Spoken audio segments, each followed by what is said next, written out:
Здравейте, приятели! Аз съм Кракс и така, традиционно за канала Skyscraper City реших да направя едно различно видео. Този път от комплекс Central Park в Бургас. Най-голямата част на строителна инвестиция тук в града. Виждате Tree Invest какво правят. Този доста масивен комплекс от, мисля, че в момента се броят около 7 сгради. Последната е в строеж. Една бизнес сграда и останалите са жилищни сгради, като в подножието им има огромен комплекс от търговски площи. Трябваше да са 3 бизнес сгради и 3 жилищни сгради, но това беше старата концепция преди COVID. За съжаление, той доста промени нещата и се наложи преосмисляне на концепцията.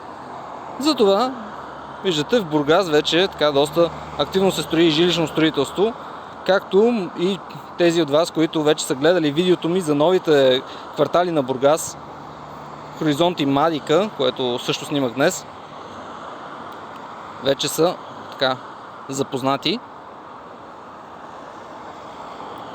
Изненадан съм, че дори виждам и фотоволтаични инсталации горе.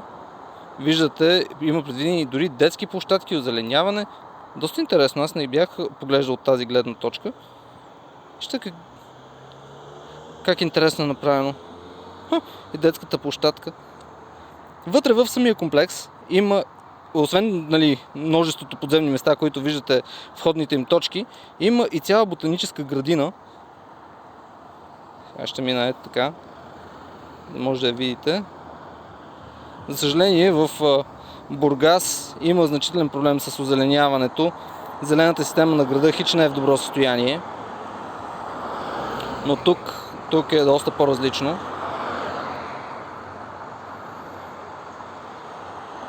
И виждате как дори на високите блокове отгоре има поставени тези фотоволтаични инсталации за най-вероятно за понижаване на сметките за отопление и осветление, тъй като водата тук, топлата, е основно на бойлер.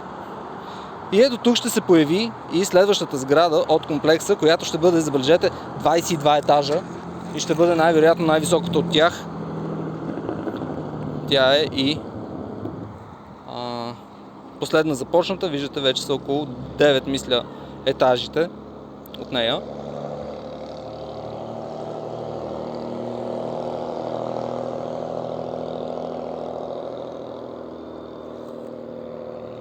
Както казах, това е най-голямата част на инвестиция в града.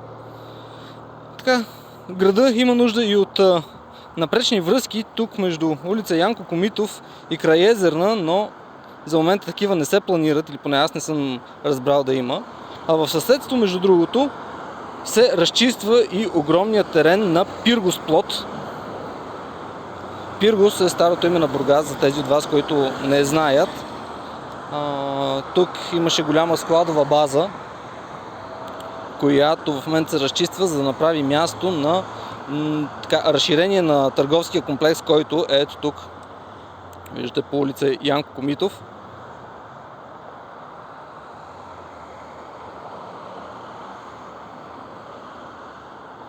Този ритейл парк ще се разшири с тази нова зона. Тук ще има още търговски единици с голям паркинг и всичко останало, както са съвременните ритейл паркове, но преди това протича процес по разчистване.